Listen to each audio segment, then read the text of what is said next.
Však jsem to stavil dlouho. Je. Prasátko. Tok je tady. A dokonce 3. Otevřete mi okamžitě Neotevřem. Tak vy mě neotevřete. Jdi pryč. Já vám ten domeček tady rozfoukám. Nerozfoukáš.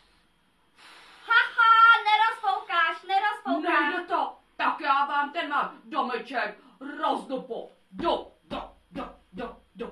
Haha, náš dům je jako hrad. Ani Nerozdupeš. rozdupat se mi nepodařilo ten váš domeček.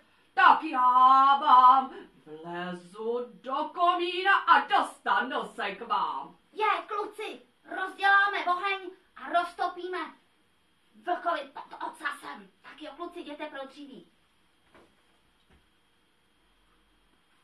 Zatopíme, uděláme A pořádný už oheň. jsem tady nahoře a už lezu za vámi.